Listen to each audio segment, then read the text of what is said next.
for 15 years, I kept telling my cousins, Crown Heights is going to come back. Crown Heights is going to come back. But it has come back in a way that I don't like. That's the thing. Okay? I see that big luxury high-rise that almost sprung up overnight on Franklin Avenue and Eastern Parkway. And I was starting to see high-rises in my part of Crown Heights, over even by Nostrand Avenue, by New York Avenue. And I'm saying, this is not how the neighborhood should be. It should be livable. We don't need high-rises. That's Manhattan.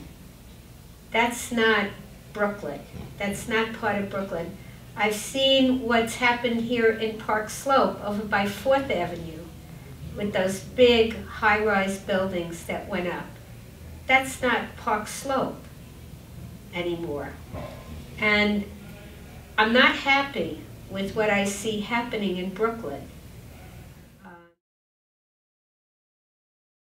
It's business, it's money, it's all about money. And what we've lost is that people have to live somewhere.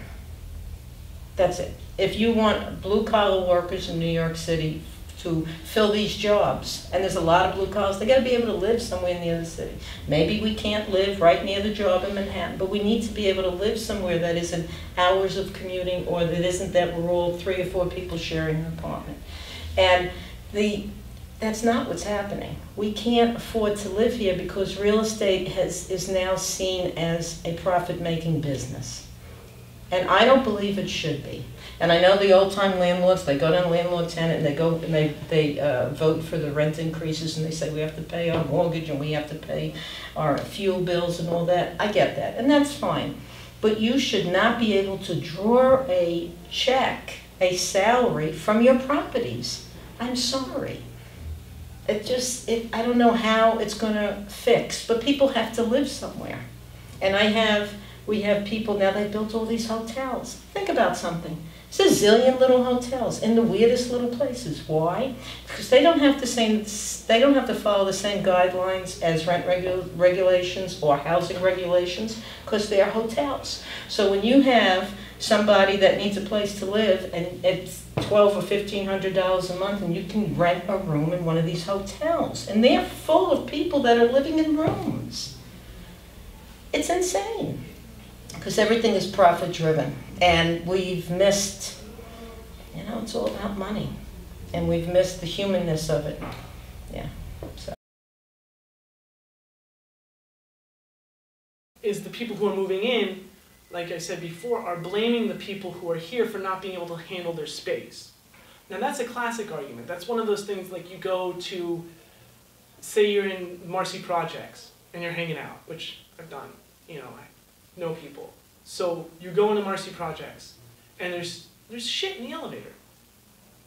Now someone rages like that. Someone feels so upset about their situation that they shit in the elevator. They've destroyed their own environment and given an argument to the powers that be to why they shouldn't give them money. That's the bad apple ruining the bucket. And because it's so chaotic, it's very hard to assert, no, most of these people are decent.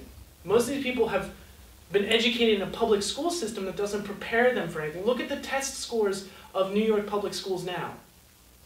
Then you try and put these people in the workforce. Then after they fail the workforce, you put them in another situation. Gentrification is like a group of babies of people who ran away from someone, coming in and saying, now it's ours, because you can't handle it. That's really what I see. And yeah, what else do you want to ask me?